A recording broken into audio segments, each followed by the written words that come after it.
Well, good morning, Bear Nation. Hello, welcome. Best audience on planet Earth, bar none.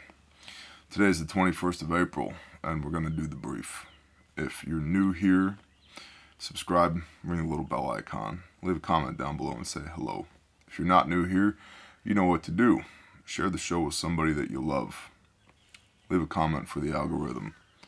If you've been here for a while and you've not been seeing these posts, please make sure that you're still subscribed, because that is the random unsubscribing of long-time subscribers is a tool of the algorithmic robots that we're combating here on YouTube. So, good morning, welcome. I hope everybody survived 420 yesterday, that you weren't just walking around like this all day, you know, like the world's gonna end and stuff.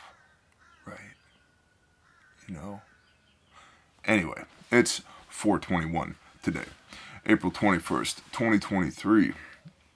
We're going to do the brief. We're going to talk about week 2 of our weekly initiatives over the next year. We're still talking about water.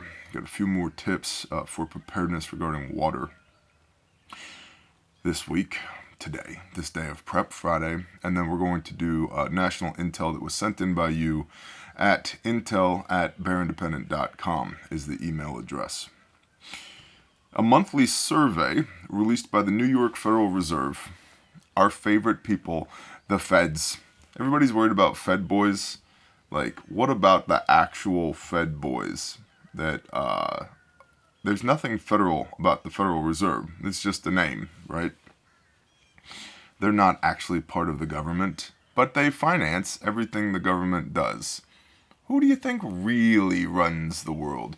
Who do you think picks the sock puppet who's going to be the president of the Estados Unidos, or France, or Ukraine, or Canada? Yeah, the Fed boys. By the way, had a thought this morning, and then we'll get back into the brief. I know, Barrett, you didn't even read one full sentence and already commentary. I know. Had a thought this morning. In the history of the United States of America, usually a pretty good indicator of who we're going to fight next is who are we funding now? Oh, I don't know. Ukraine? No, that could never happen. Afghanistan? Anybody? Vietnam? Anybody?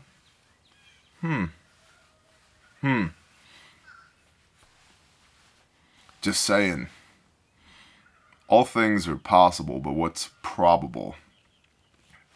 I don't know.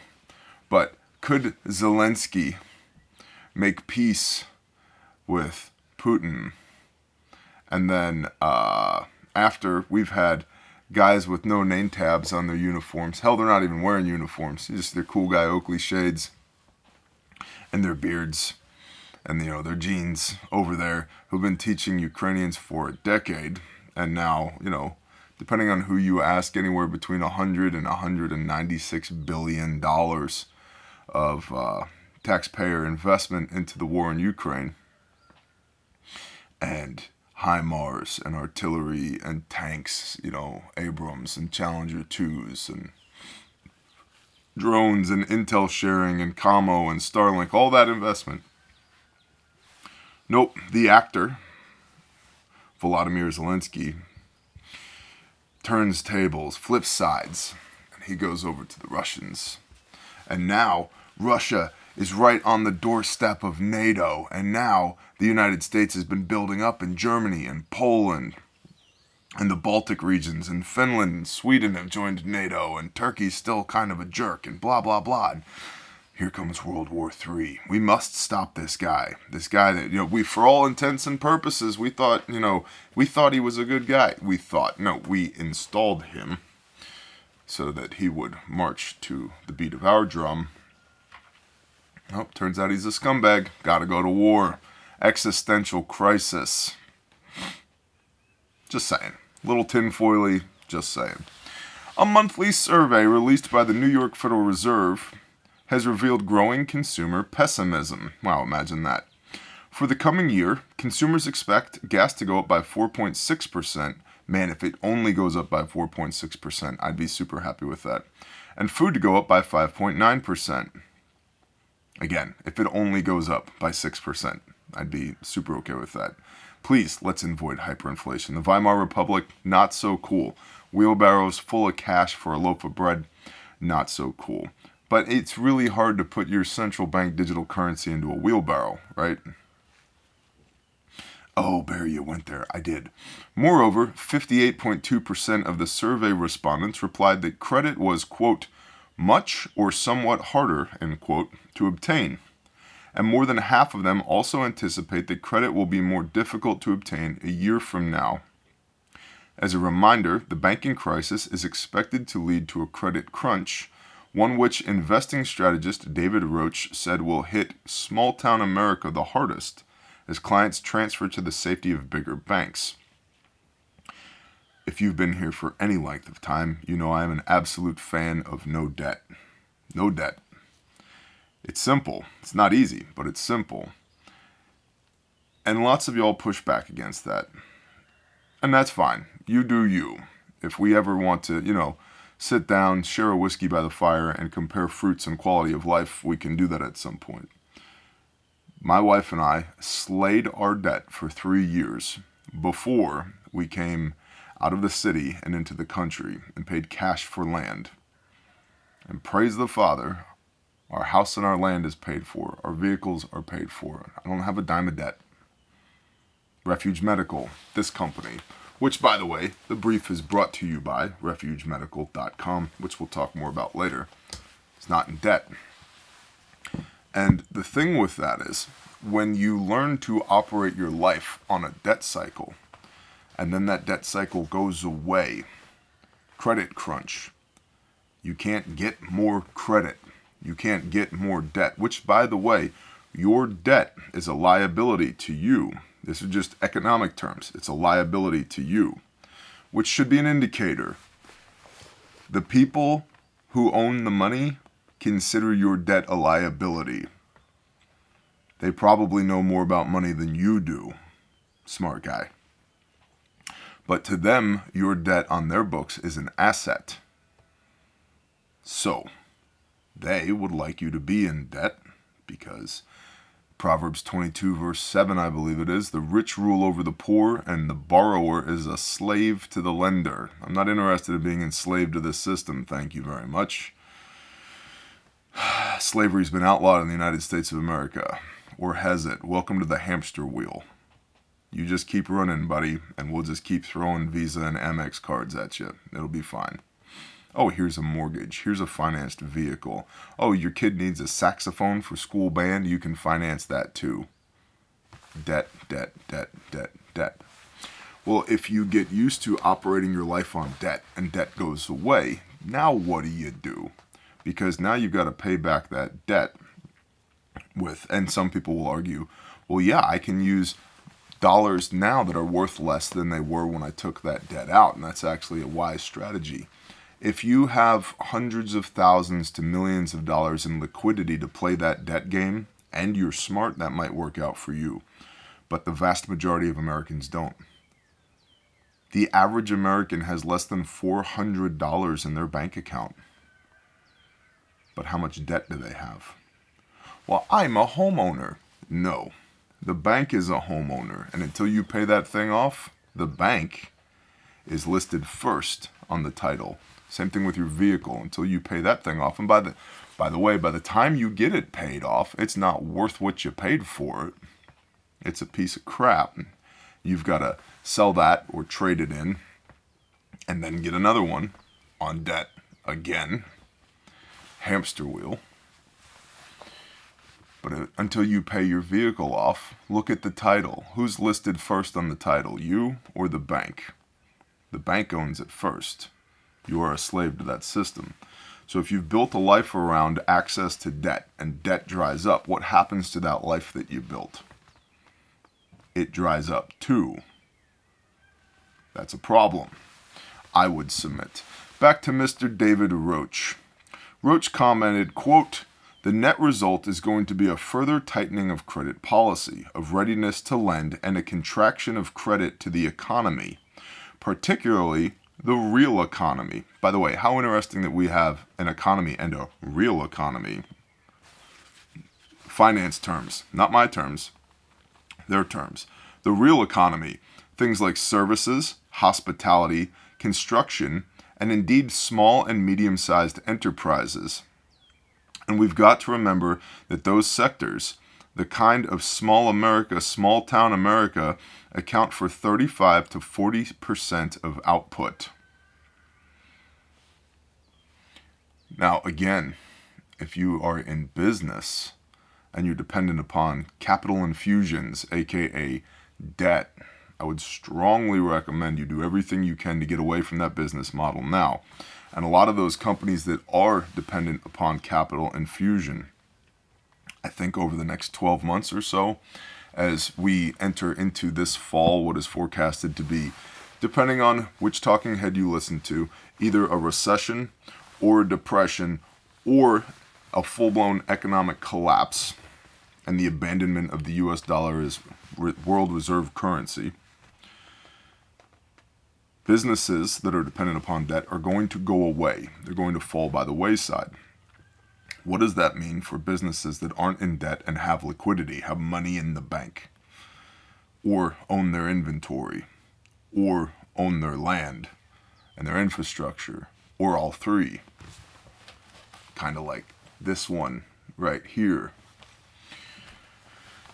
Well, as other businesses go out of business because they don't have access to that debt, to that finance, that creates white space in the market for the companies that are still here and not operating on debt to maneuver in, to make moves. It allows those of us who aren't heavily leveraged, another financial term, aka aren't in debt, to maneuver. Yeah. A moving target is much harder to hit than a static target. What did Patton say? Fixed fortifications are a monument to man's stupidity. Well, you are fixed solidly where the bank wants you when you're under their thumb because you're in debt. Things to think about. What's happening right now? Unemployment is on the rise. How interesting. Increasing by 61,000 compared to the previous week. Mike Loengart from Morgan Stanley's Global Investment Office said, quote, weekly jobless claims came in higher than expected and have been 240,000 or so higher for five of the past 7 weeks. A possible sign of inflationary pressures in the labor market are easing. I'm not Mike Lowengal, but operating businesses, of which I have 5. The biggest issue with labor right now is that businesses, due to exponentially higher input costs, are having a hard time hiring at a living wage because of the devaluation of the US dollar and the increased cost of living. Thank you, COVID. Thank you, Biden. Thank you, global elites. Thank you, Federal Reserve. I believe that's the main reason that most job openings are still open, is because what those job openings will pay is not enough. It's just not enough for people to get by on. And what happens when the subsidies that come from the federal government to make up the slack between what people can earn and what they have to have in order to live go away and the government experiences insolvency? There's an interesting link in this brief that comes from Axios, which you can probably find. It's called Fed Debt Ceiling Default Playbook, which I'll be posting on Patreon this morning with the written brief, as I always do. And in there, the Federal Reserve talks about doing a potential end run around the federal government. What happens if the federal government goes insolvent? And again, you're dependent upon them. Well, if no water is coming out of the pipes, I guess you just dehydrate and die?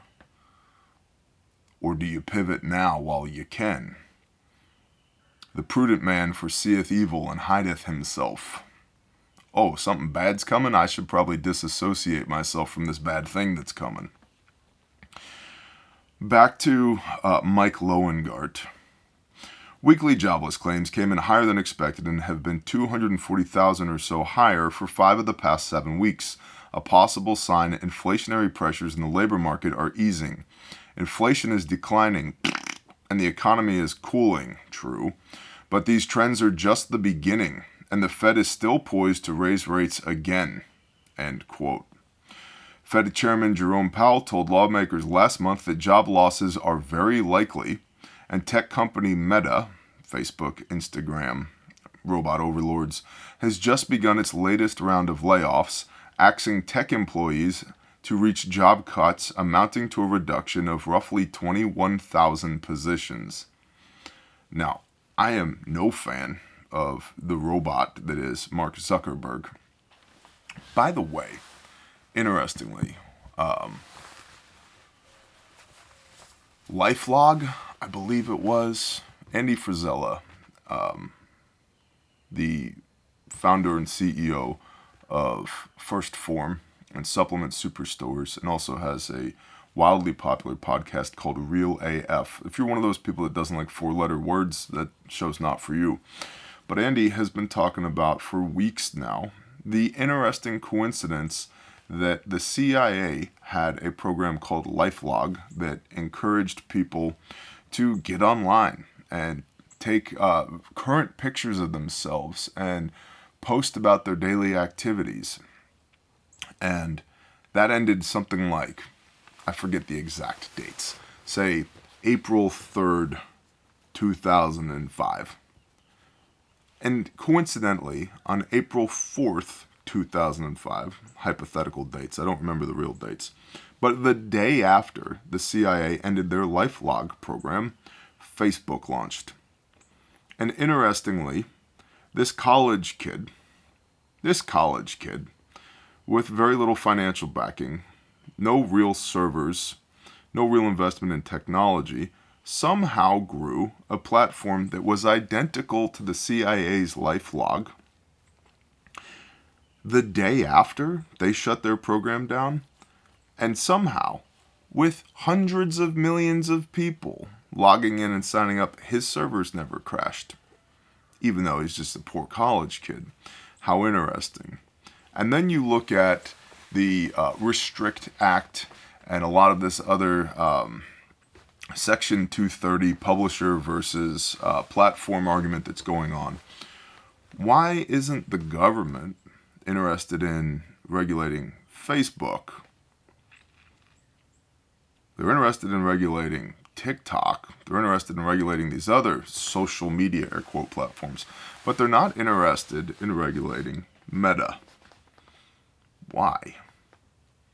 Well, one possible answer to that question is because they wouldn't regulate themselves, and that Facebook is the continuance of the CIA program LifeLog.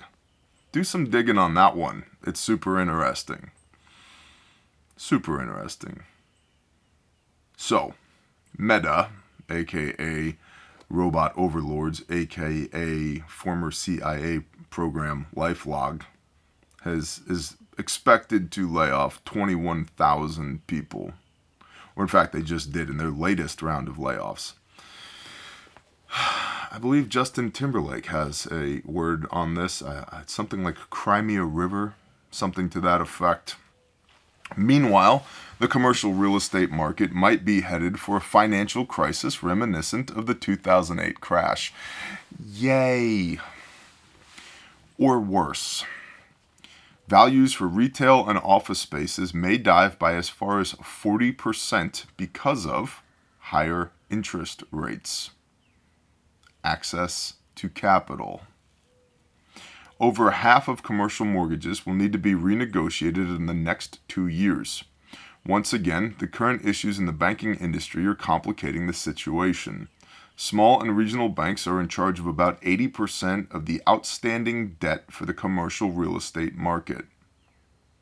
Small and regional banks are in charge of approximately 80% of the outstanding debt for the commercial real estate market. those same small and regional banks that David Roach, in the first paragraph of the brief, is deeply concerned about seeing a reduction in 35 to 40% of output. Coincidence, I'm sure. Over half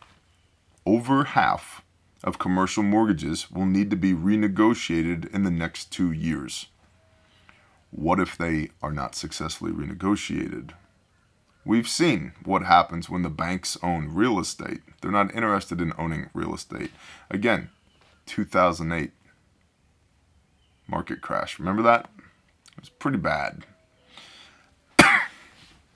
And if you couple 2008 with the late 70s oil embargo, with the potential Great Depression ramifications, with a decoupling of American economy and industry from the rest of the world, or at least large swaths of the world due to BRICS, Brazil, Russia, India, China, South Africa, Saudi Arabia, etc., coupled with war in Ukraine and potentially in Taiwan. And by the way, why are we so hawkish to defend Taiwan? Just throwing that out there. Oh, well, it's the semiconductors. Is it? Or is the semiconductors the casus belli, the reason why we would go to war there? Why is it that this big push for green tech actually super benefits our air quote greatest enemy on the face of the earth, China, where China controls in some cases 80 to 90% of the raw inputs for things like lithium-ion batteries and wind turbines and solar panels, funding the enemy? Oh, 10% for the big guy, right? All interesting things to think about. But over half of commercial mortgages will need to be renegotiated in the next 2 years. Once again, the current issues in the banking industry are complicating the situation. Small and regional banks are in charge of about 80% of the outstanding debt for commercial real estate. However, some more optimistic analysts believe the market conditions are substantially better than they were in 2008.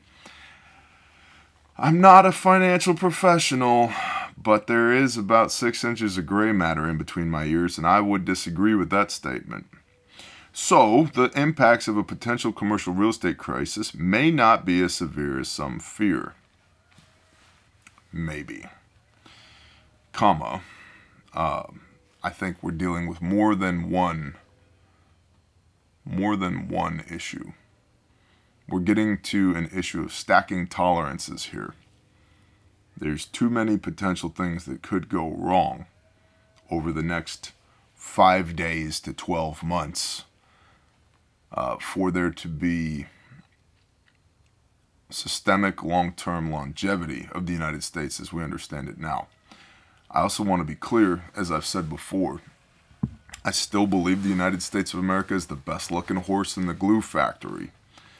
However, it is very much so up to us to have the strength now to be able to influence what happens then.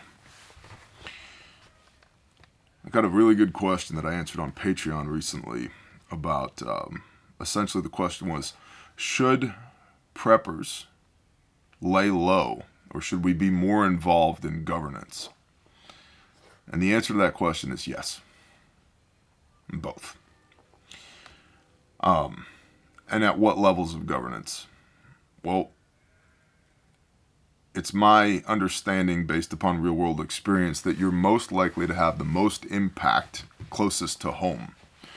So, school board, county commissioner, mayor, yeah.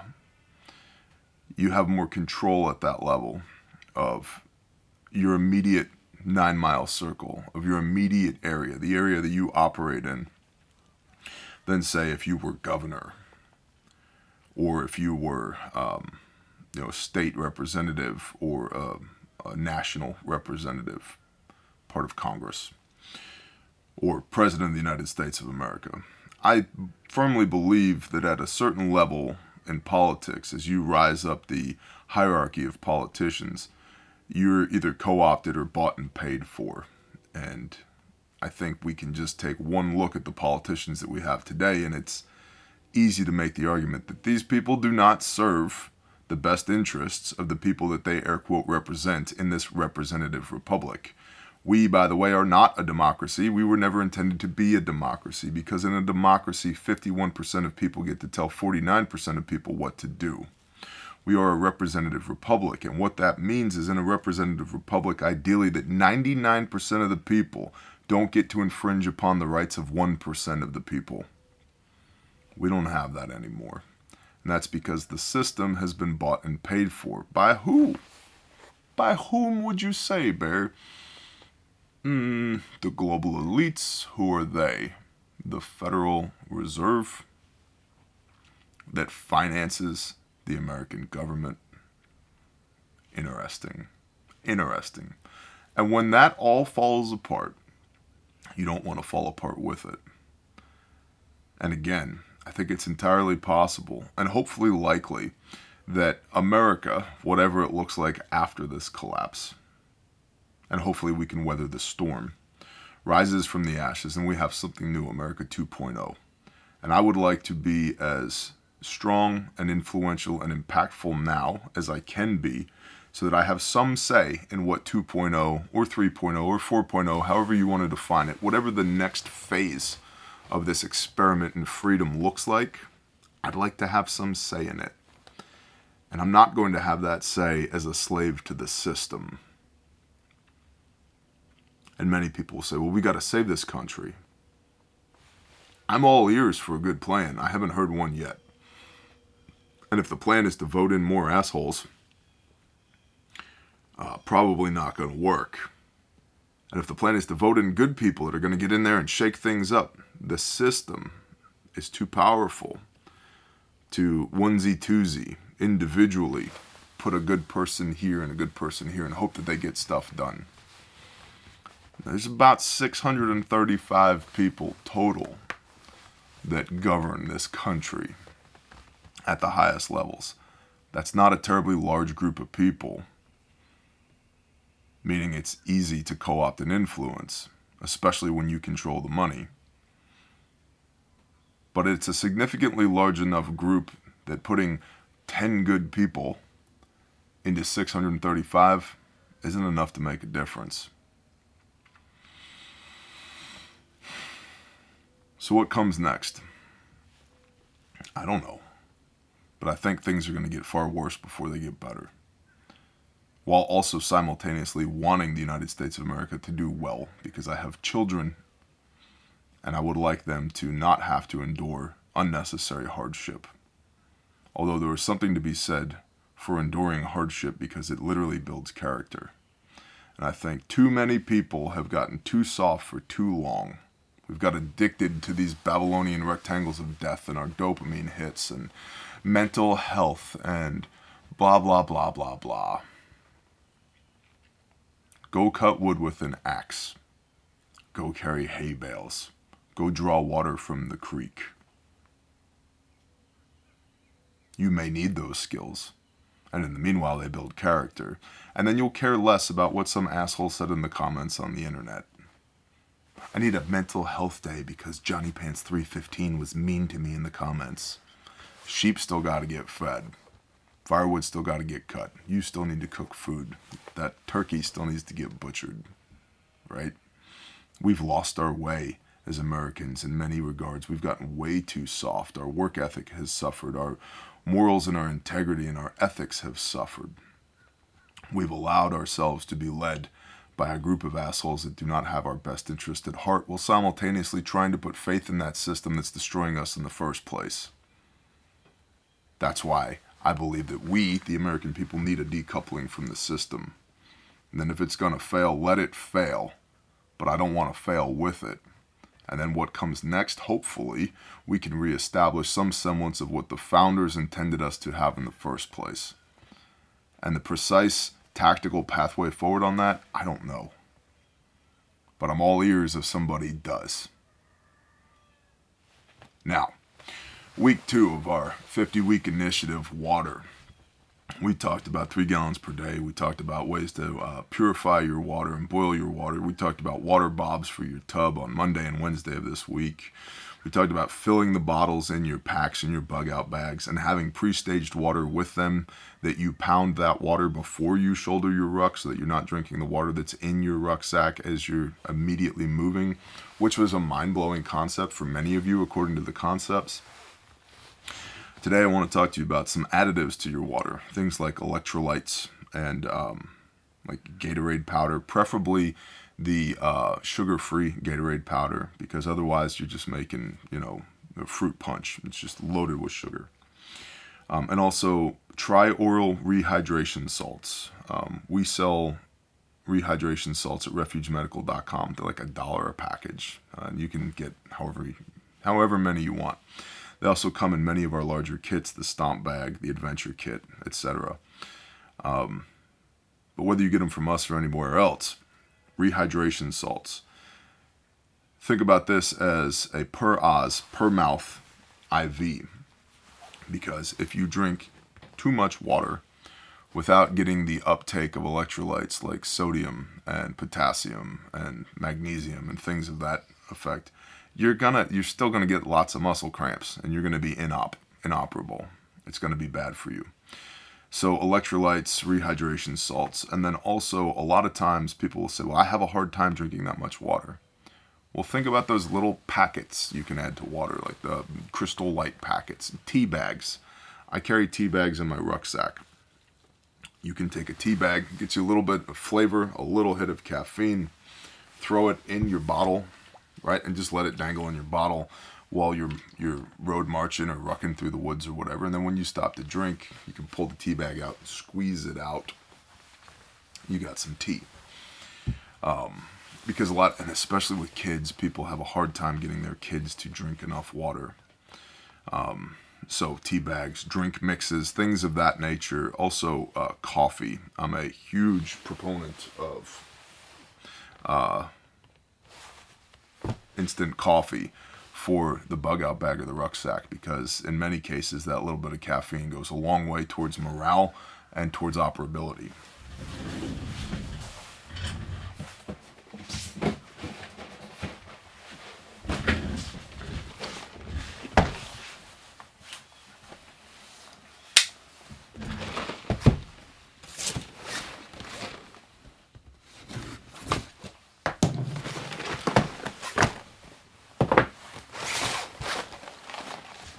I like these guys right here. This is the Nescafe Taster's Choice Hazelnut. It's pretty damn tasty. And if we open up one of these suckers right here, pop the top, there are how many in here? 16 packets per box, and a packet is that big. And one of these per 8 ounces of water. So a quart would be 4 of these. A pint would be 2 of these, and they're actually pretty dang tasty. Like, it tastes like coffee, and you may scoff at the hazelnut bear. Really, I would have thought you were a black coffee guy. Well, their straight black coffee version of this is also really good. It's slightly bitter. This one is not. So if you're into self-deprecation by drinking bitter coffee, go for it, man. Whatever you're into. I like this flavor because it doesn't have the bitterness to it. And so this is just one example of instant coffee that I carry around. And I like these little packets rather than putting them in a Ziploc bag, because I've put instant coffee in a Ziploc bag, and it seems like no matter how well I waterproof the Ziploc bag that the coffee's in, it will absorb moisture, and then I end up with like this weird instant coffee goo in a bag, which is better than no coffee, but it kind of sucks. And these are also metered out with the appropriate amount of coffee in these, vacuum packed little Mylar baggies, and they're relatively easy to open, just like that. Tear. Boom, good to go. Smells good. I'm gonna go ahead and add some to my Nalgene bottle. Ta-da. Oh, you're into cold brew? Cold brew. So, there's a resource, a technique that I use, and I have lots of these things. And I also like the individual packets because when it comes to different loadouts and different kits, I can open a box and I can put the appropriate number of packets in each box. And I like about 4 of these per day, whatever my expected number of days that I build out a system for is. I like 4 of these per day. So if it's a 5-day system, I want 20 of these in that system. And even then, 20 of these, no weight.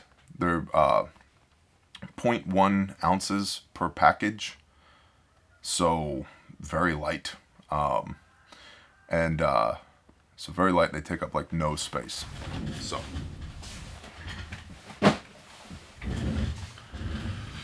now, moving on to bonus intel sent in by y'all to intel@bearindependent.com is the email address. Forwarded from a member of the Bear Nation. Dear Fairfax County Public Schools and family staff, we want to share information that was released by Fairfax County Police today regarding 2 troubling incidents involving students waiting at bus stops. Officers investigate suspicious buses attempting to pick up children. Franconia and Reston Police Districts. Around 7:44 this morning, a short white bus with a blue stripe tried to pick up a student at a bus stop in the area of Southington Lane in Reston. Officers were notified later in the morning. A community member tried to speak with the driver, but he shut the door and drove off.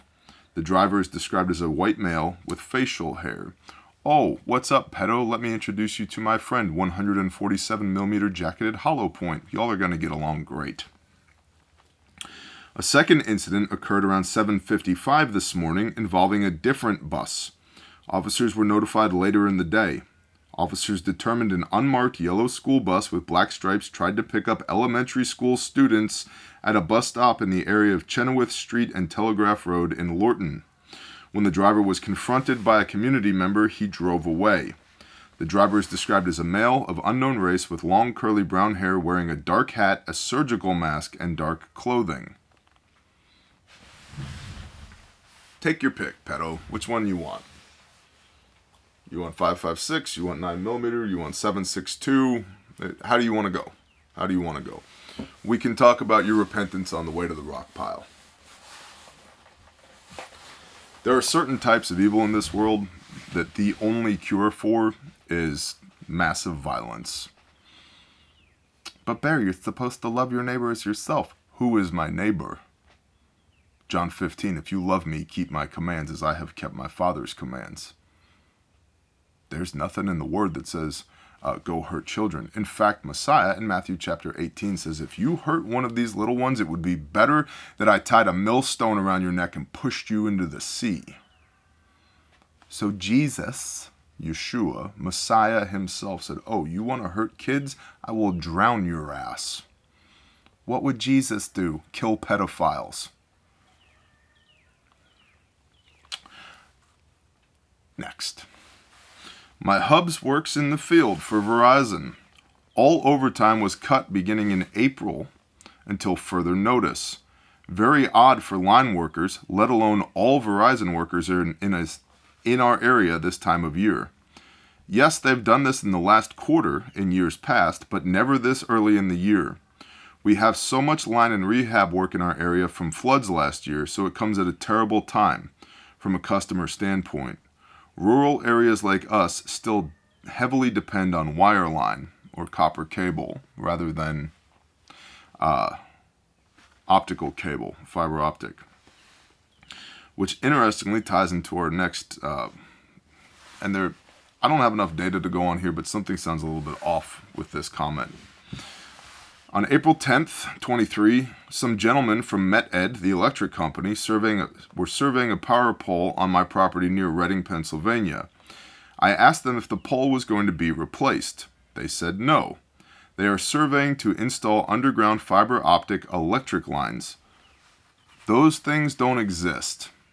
Fiber optic carries data. It does not carry electricity. Due to recent attacks on substations in the South, I found it interesting that they are being proactive considering how there are trees on power lines throughout the state.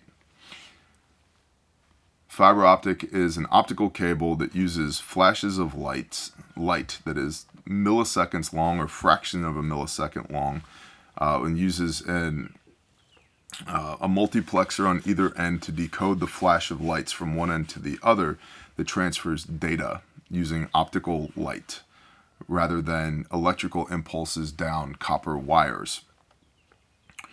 To my knowledge, there is not a way to move power down a fiber optic line.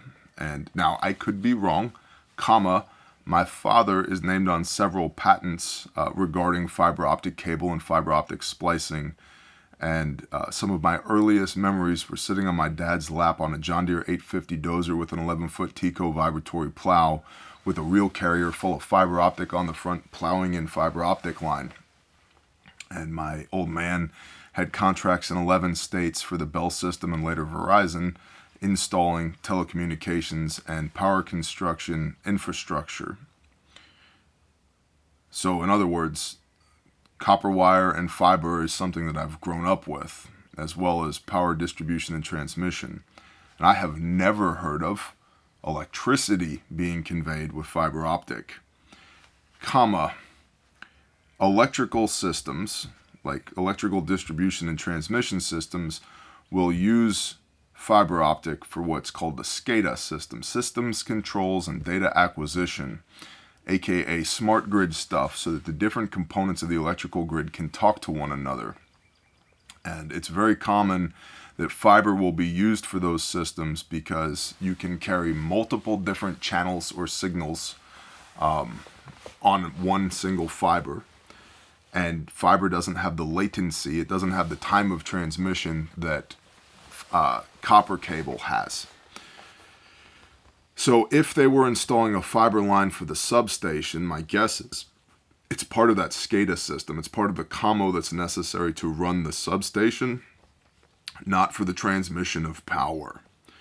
Now, they may have been installing underground buried line that wasn't fiber, which is very common in power construction, but it's typically avoided because the cost per mile of buried cable is 10 times the cost of aerial cable. But buried cable, unless you got a jack hoe with a track hoe that doesn't know what he's doing, is relatively safe. It's much less likely to have that infrastructure damaged once it's in the ground, or to have it tampered with once it's in the ground, as compared to having it aerially run through the air on poles. So it sounds like, sir or ma'am, whoever provided this bit of intel, you got your wires crossed, no pun intended. Fiber carries data, copper or aluminum carries electricity. Small gauge copper, 22 to 26 gauge wire can carry data, telecom, but that's being more and more phased out because of the efficacy of fiber. Fiber has more bandwidth, it has lower latency, it has a lower construction cost.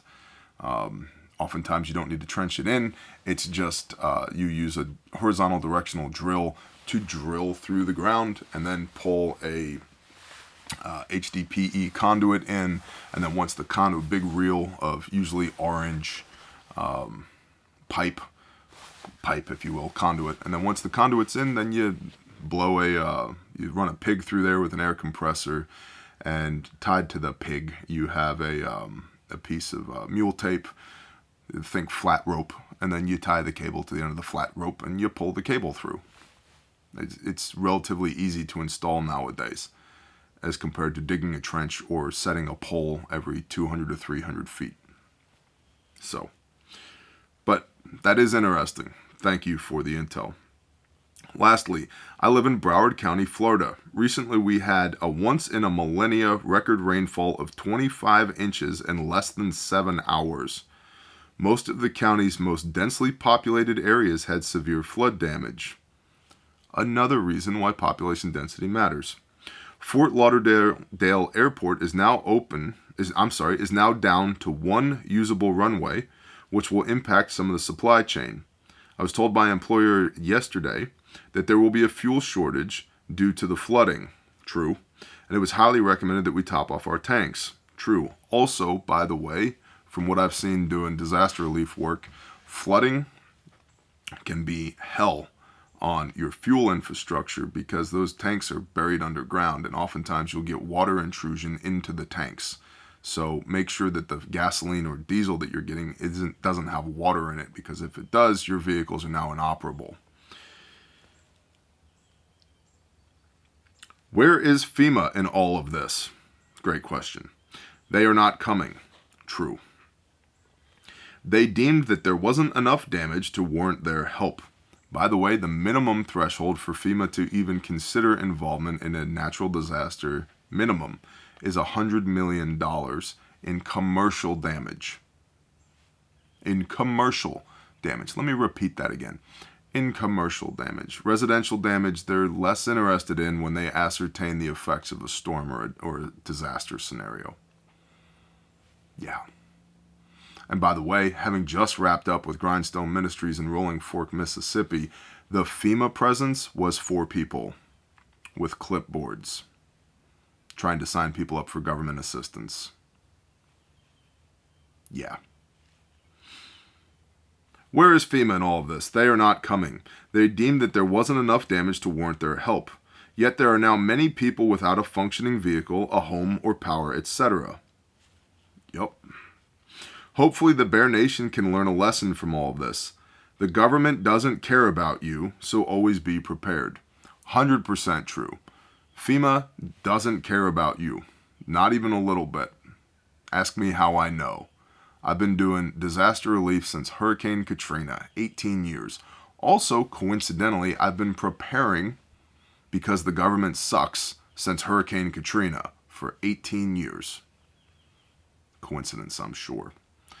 The government's not coming for you. They're not coming to save you. They're not coming to enslave you.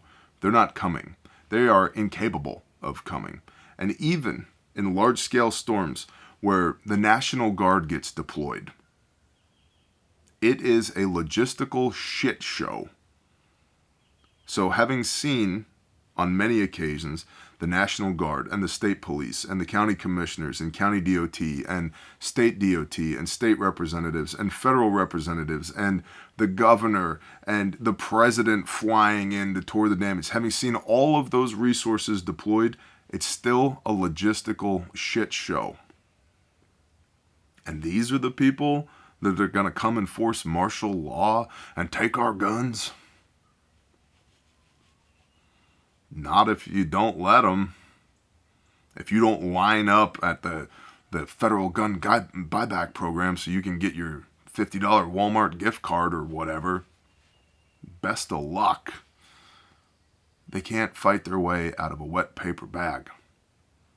They can't manage that chaos. How do I know? Because we work in spite of them, not with them when we do grindstone stuff. They don't know their asshole from their elbow. And that's their home turf. I'm talking about the locals, the local officials. That's their home turf, and they don't know what to do. These are local law enforcement, fire, and EMS. And they're trying, man. They're trying, but they still don't know what to do. ICS, Incident Command System, and NIMS, National Incident Management System. 2 different protocols about how to manage something like that. And even the best jurisdictions that are trained in ICS and or NIMS are still logistical shit shows. With the full force of the federal government behind their back, nationally declared disasters, they can't do it. They can't do it. You know what happens? Usually the locals just start getting to work, in spite of the government, not because of. So last line of this intel again. The government doesn't care about you, so always be prepared. Yup, 100%, as the kids would say. No cap. That's the brief for today. If you're one of those people that jumps off when it's time to talk about how to support the show, I would kindly invite you to get out of here. Beat feet, skedaddle. Have a blessed day. Shalom. For everybody else, links to all this stuff is in the description down below as always. On Patreon this morning, we did an April Q&A today. If you have missed the Bear Truck Talks, there's a series of truck talks coming on Patreon. It's $5 per month. It is a prepper consultancy with the low cost of $5 per month, which gets you access to a minimum of 20 exclusive pieces of content, feature-length pieces of content per month. It's $5 per month. I recommend you check it out. It also serves as a tertiary platform to YouTube here, so that if/when YouTube decides to pull the plug on Bear Independent, you'll still find us at Patreon. So, check it out. RefugeMedical.com. Saw a comment yesterday.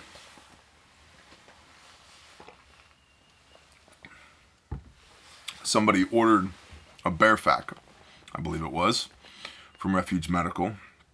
They ordered it in the morning.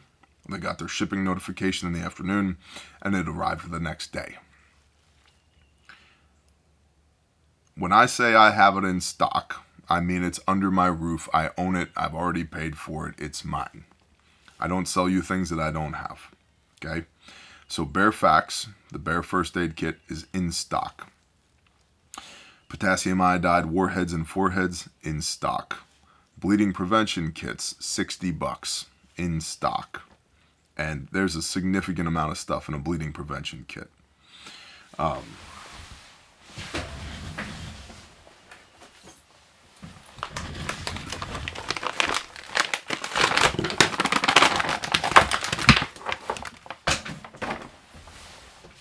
What all is in there, Bear?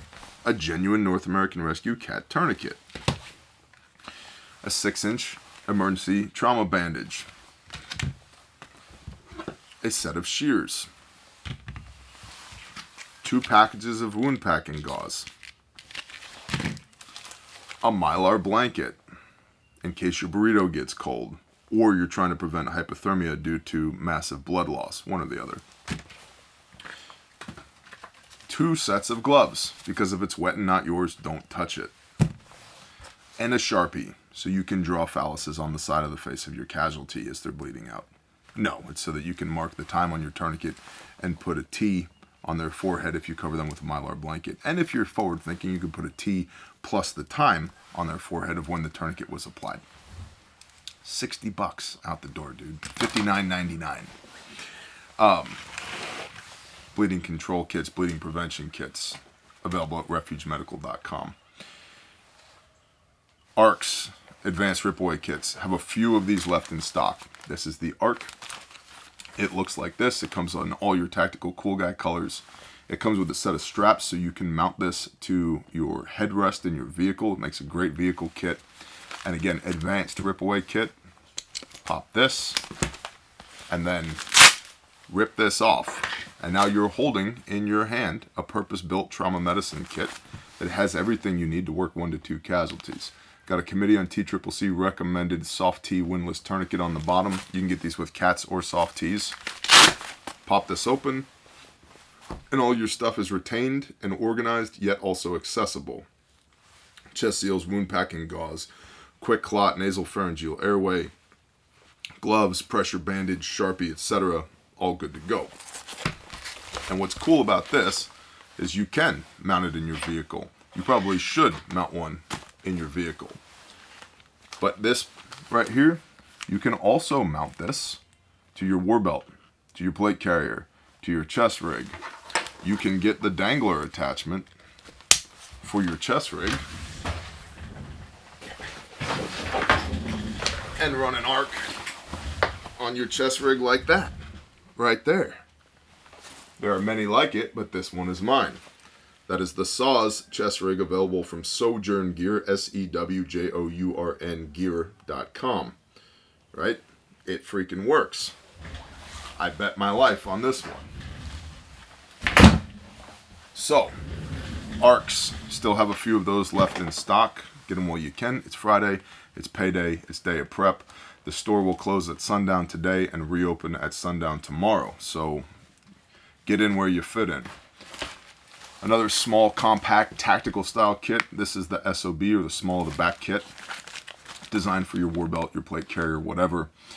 This one is in multicam black, but they come in a variety of colors, red and coyote tan and multicam and OD green, Ranger green, etc. Black, gray. And this, the way this works is mount this to your belt. Oh no, we have a casualty. Tourniquet on the bottom, shock corded on. Pull this open, pull this out. Now I have a trauma kit in my hand where I can use it. Chest seals, wound packing gauze, combat gauze, gloves, pressure bandage, nasal pharyngeal airway, BZK wipes, Sharpie, etc. Good to go. And again, an example of one of these in the wild. Come here. Hey, look. A war belt. Hey, look what's on the back of my war belt. That's an SOB in multicam. How cool. But Bear, is that actually your belt? Yes, it's my war belt. What's on it? Maybe if you want to see the war belt video, let me know. Maybe I'll put together a war belt video.